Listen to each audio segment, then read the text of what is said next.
Capítulo 21 – Época de transição – As lutas da reforma. Debalde, a Dieta de Worms, em 1521, condenara Lutero como herege, levando-o a refugiar-se em Valtemburgo, porque as suas ideias libertárias acenderam uma nova luz, propagando-se com a rapidez de um incêndio. A igreja começou a sofrer os golpes mais fortes e mais dolorosos, porque alguns príncipes ambiciosos se aproveitaram do movimento das massas, confiscando-lhes bens preciosos. Numerosos camponeses, empolgados pelos direitos do pensamento livre, iniciaram grande campanha contra a igreja usurpadora, exigindo reformas agrárias e sociais em nome do Evangelho. De 1521 a 1555, os centros cultos europeus viveram momentos de angustiosas expectativas nos bastidores da tragédia religiosa. Mas depois da Concordata de Augsburgo, instituiu-se um regime da mais larga tolerância recíproca. O direito do exame livre, porém, dividiu a reforma em vários departamentos religiosos, de acordo com a orientação pessoal de seus pregadores ou das conveniências políticas do meio em que viviam. Na Alemanha era o protestantismo como os partidários dos princípios de Martim Lutero. Na Suíça e na França era o calvinismo e na Escócia a igreja presbiteriana. Na Inglaterra, porém, a questão veio a tornar-se mais grave.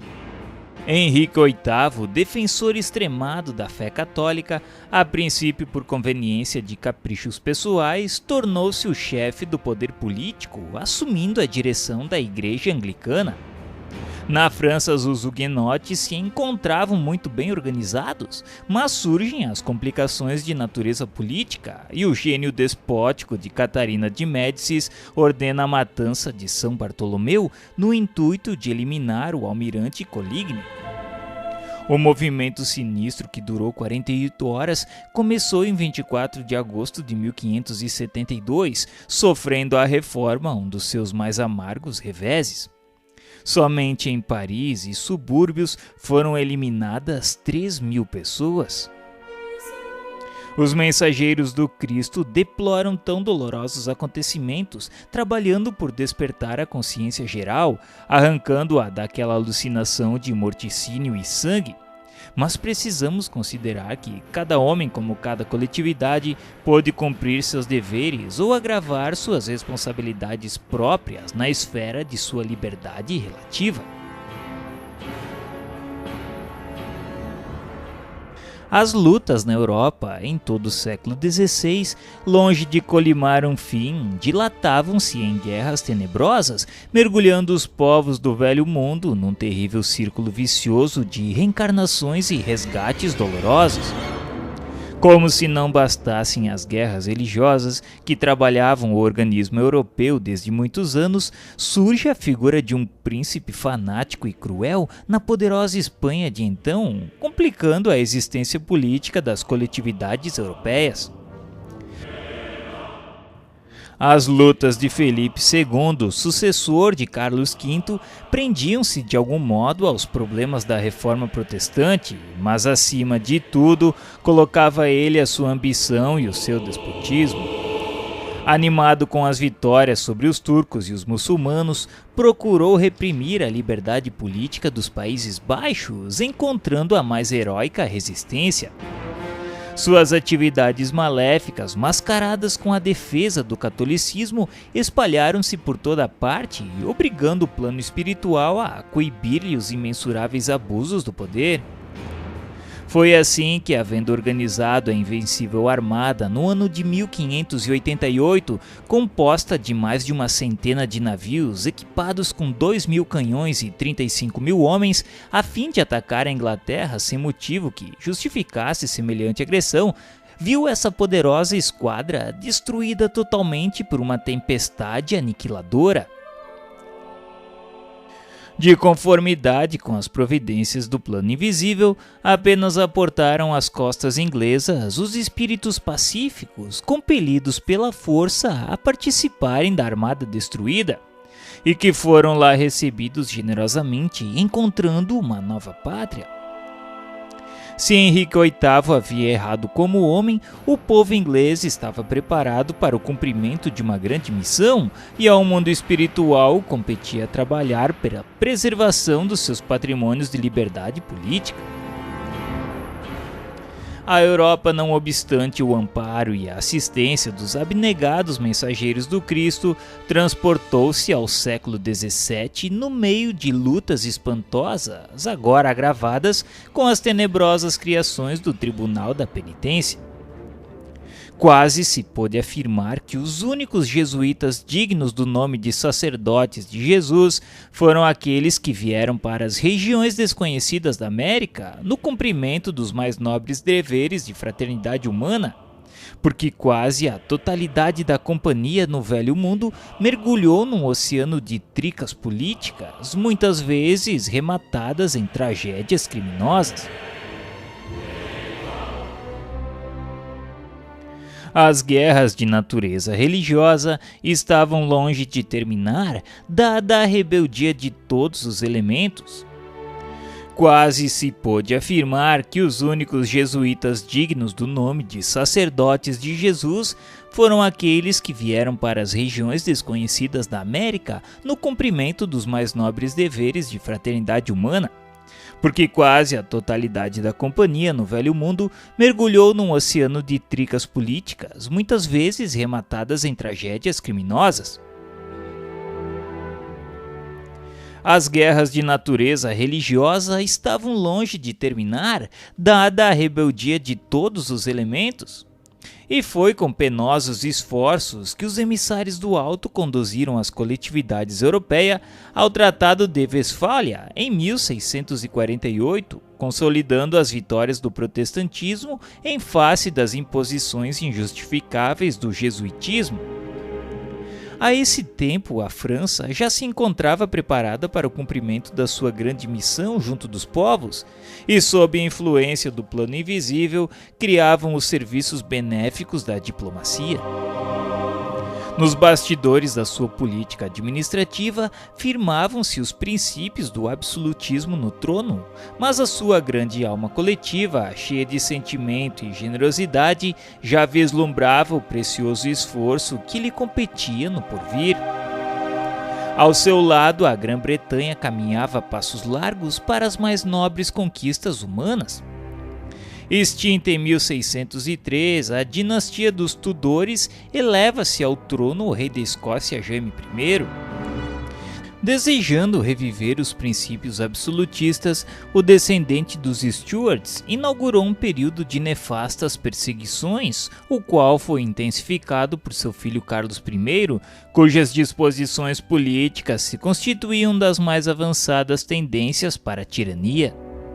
Rompendo com o parlamento e dissolvendo-o vezes consecutivas, viu o povo da capital inglesa de armas na mão em defesa dos seus representantes, ensejando uma guerra civil que durou vários anos e só terminada com a ação de Cromwell, que, de acordo com o parlamento, estabelece a república, da qual se torna o Lorde Protetor. Cromwell era um espírito valoroso, mas embriagado com o vinho sinistro do despotismo. Foi também um ditador vingativo, fanático e cruel. Depois da sua morte, em face da incapacidade política do filho, verifica-se a restauração do trono com os Stuart. O governo desses teria, porém, pouca duração, porque os ingleses, desgostosos com a administração de Jaime II e no seu tradicional amor à liberdade, chamam Guilherme de Orange ao poder. O parlamento redige a famosa Declaração de Direitos, definindo a emancipação do povo e limitando os poderes reais, elevando-se ao trono Guilherme III com a Revolução de 1688. A Inglaterra havia cumprido um dos seus mais nobres deveres, consolidando as fórmulas do parlamentarismo, porque assim todas as classes eram chamadas à cooperação e fiscalização dos governos.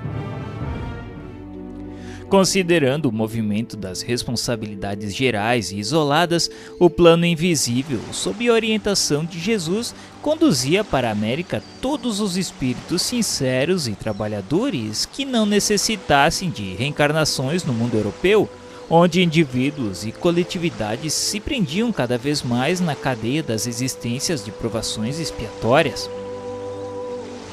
Para o hemisfério do Novo Mundo, afluíam todas as entidades conclamadas à organização do progresso futuro. Muitas dessas personalidades haviam adquirido o senso de fraternidade e da paz depois de muitas lutas no antigo continente. Exaustas de procurar a felicidade nos limites estreitos dos sentimentos exclusivistas, sentiam no íntimo a generosa floração de reformas edificantes, compreendendo a verdadeira solidariedade na comunidade universal. Foi por essa razão que, desde os seus primórdios, as organizações políticas do continente americano se tornaram baluartes de paz e de fraternidade para o orbe inteiro. É que a permanência no seu solo e nas luzes ocultas do seu clima social era considerada por todos os espíritos como uma bênção de Deus em face das sucessivas inquietações europeias. O século XVIII iniciou-se entre lutas igualmente renovadoras, mas elevados espíritos da filosofia e da ciência, reencarnados particularmente na França, iam combater os erros da sociedade e da política, fazendo só sobrar os princípios do direito divino, em nome do qual se cometiam todas as barbaridades. Vamos encontrar nessa pleiade de reformadores os vultos veneráveis de Voltaire, Montesquieu, Rousseau, D'Alembert, Diderot e Quesnay. Suas lições generosas repercutem na América do Norte como em todo o mundo. Entre cintilações do sentimento e do gênio, foram eles os instrumentos ativos do mundo espiritual para a regeneração das coletividades terrestres. Historiadores há que, numa característica mania de sensacionalismo, não se pejam de vir a público asseverar que esses espíritos estudiosos e sábios se encontravam a solo de Catarina II da Rússia e dos príncipes da Prússia contra a integridade da França. Mas semelhantes afirmativas representam injúrias caluniosas que apenas afetam os que as proferem, porque foi dos sacrifícios desses corações generosos que se fez a fagulha divina do pensamento e da liberdade, substância de todas as conquistas sociais de que se orgulham os povos modernos. As ideias nobilitantes dos autores da enciclopédia e das novas teorias sociais haviam encontrado um mais franco acolhimento nas colônias inglesas da América do Norte, organizadas e educadas no espírito de liberdade da pátria do parlamentarismo. O mundo invisível aproveita desse modo a grande oportunidade, deliberando executar nas terras novas os grandes princípios democráticos pregados pelos filósofos e pensadores do século XVIII. E enquanto a Inglaterra desrespeita para com todas as suas colônias o grande princípio por ela própria afirmado de que ninguém deve pagar contribuições sem as ter votado, os americanos resolvem proclamar a sua independência política. E depois de alguns incidentes com a metrópole, celebram a sua emancipação em 4 de julho de 1776, organizando-se posteriormente a Constituição da Filadélfia, modelo dos códigos democráticos do porvir.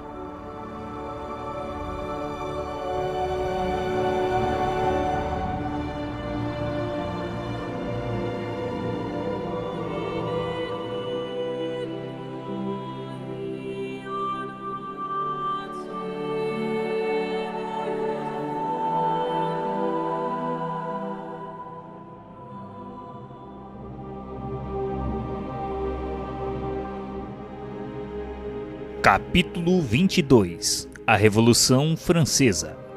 A França no século XVIII.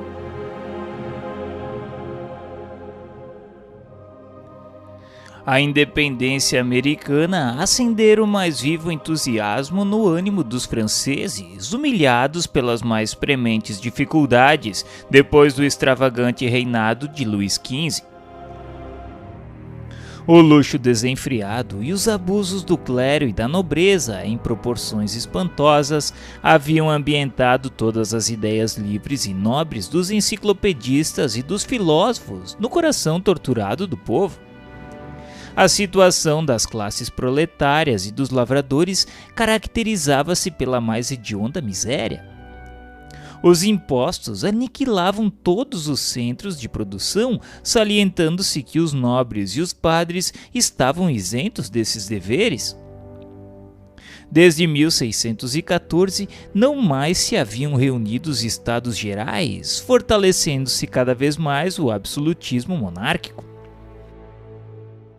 De nada valera o esforço de Luís XVI, convidando os espíritos mais práticos e eminentes para colaborar na sua administração, como Turgot e Malesherbes.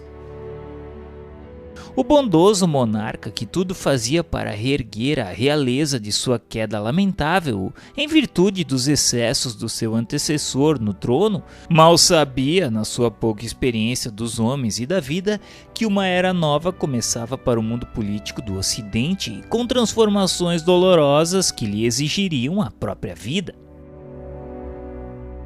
Reunidos em maio de 1789, os Estados Gerais em Paris explodiram os maiores desentendimentos entre os seus membros, não obstante a boa vontade e a cooperação de Necker em nome do rei. Transformada a reunião em Assembleia Constituinte, precedida de numerosos incidentes, inicia-se a Revolução instigada pela palavra de Mirabel. Derrubada a Bastilha em 14 de julho de 1789 e após a célebre Declaração dos Direitos do Homem e do Cidadão, uma série de reformas se verifica em todos os departamentos da vida social e política da França. Aquelas renovações, todavia, preludiavam os mais dolorosos acontecimentos. Famílias numerosas aproveitavam a trégua, buscando o acolhimento de países vizinhos. E o próprio Luís XVI tentou atravessar a fronteira, sendo preso em Varenas e reconduzido a Paris. Um mundo de sombras invadia as consciências da França generosa, chamada naquela época pelo plano espiritual ao cumprimento de sagrada missão junto à humanidade sofredora.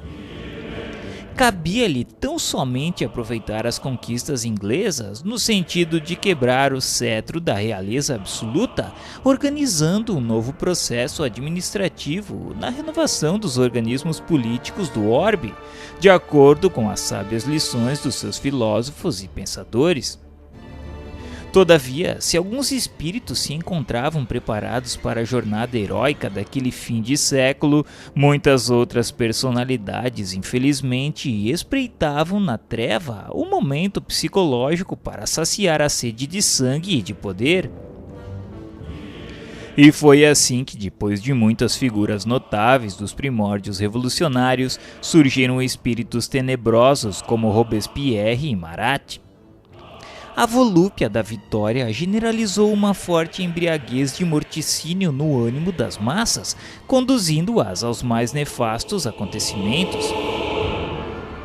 A Revolução Francesa, desse modo, foi combatida imediatamente pelas outras nacionalidades da Europa, que, sob a orientação de Pitt, ministro da Inglaterra, sustentaram contra ela e por largos anos uma luta de morte. A Convenção Nacional, apesar das garantias que a Constituição de 1791 oferecia à pessoa do rei, decretou-lhe a morte na guilhotina, verificando-se a execução aos 21 de janeiro de 1793, no local da atual Praça da Concórdia.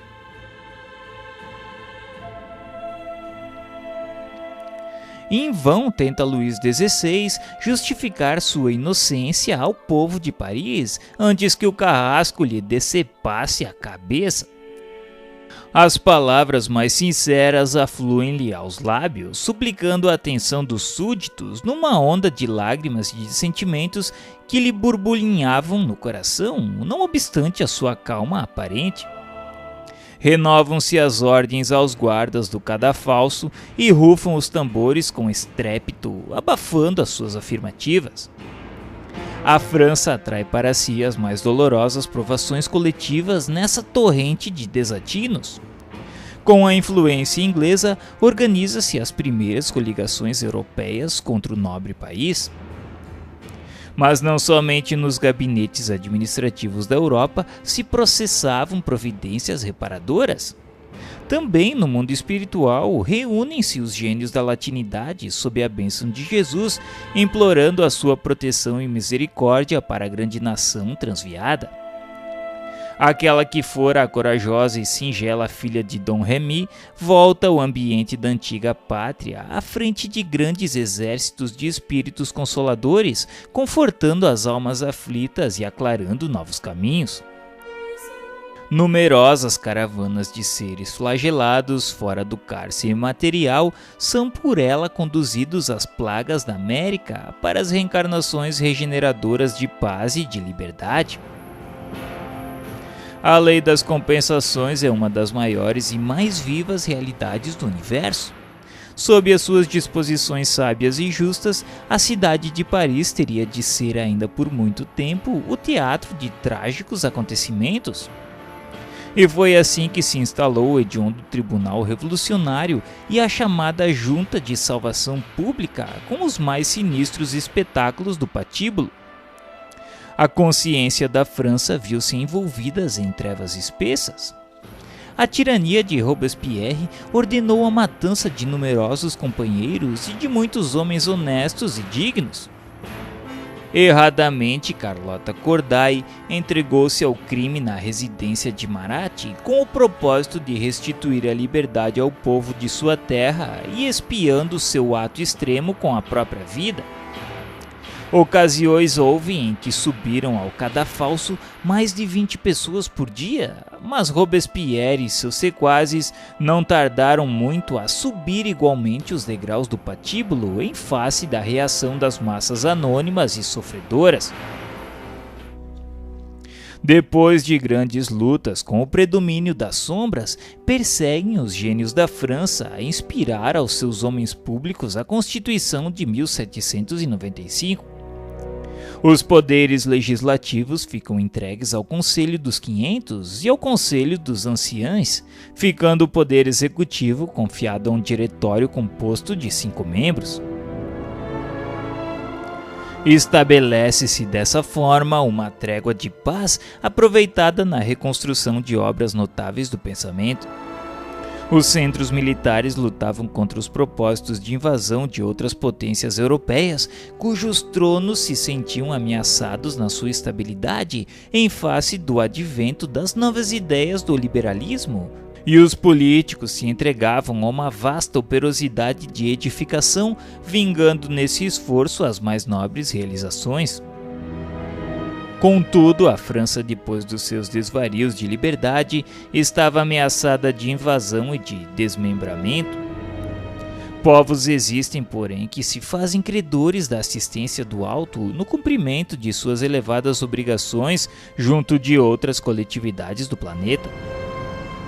Assim, com atribuições de missionário, foi Napoleão Bonaparte, filho de obscura família corsa, chamado às culminâncias do poder.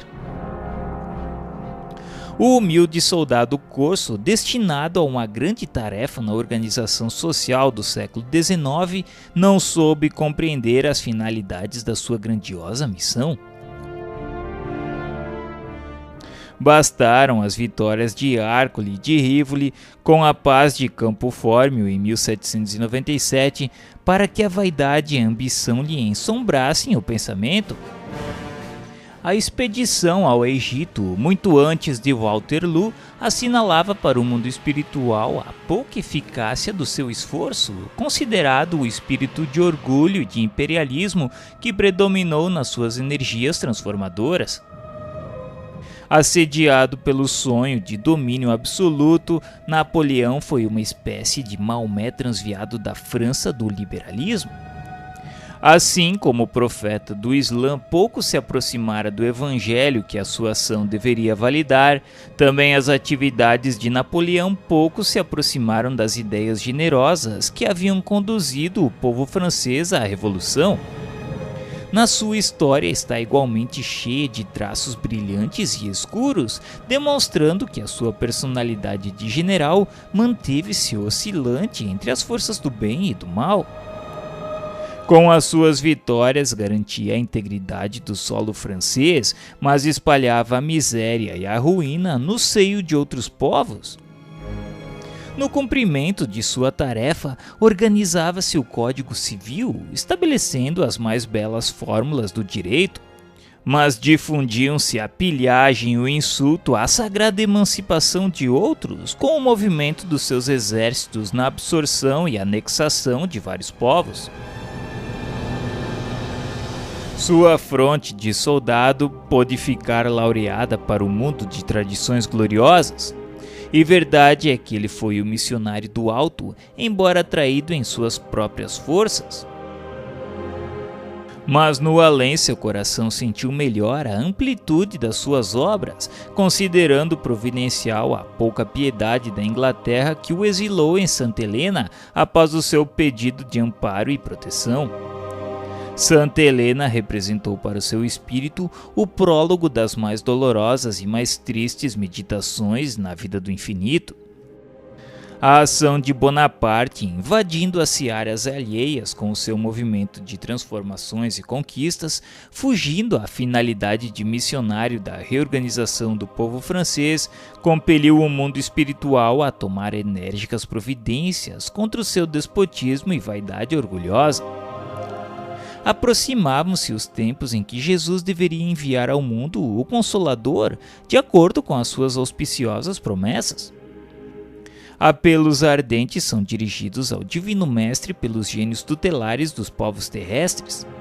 Assembleias numerosas se reúnem e confraternizam nos espaços, nas esferas mais próximas da Terra. Um dos mais lúcidos discípulos do Cristo baixa ao planeta, compenetrado de sua missão consoladora. E 2 meses antes de Napoleão Bonaparte sagrar-se imperador, obrigando o Papa Pio VII a coroá-lo na igreja de Notre-Dame em Paris, nascia Allan Kardec aos 3 de outubro de 1804, com a sagrada missão de abrir caminho ao Espiritismo, a grande voz do Consolador prometido ao mundo pela misericórdia de Jesus Cristo.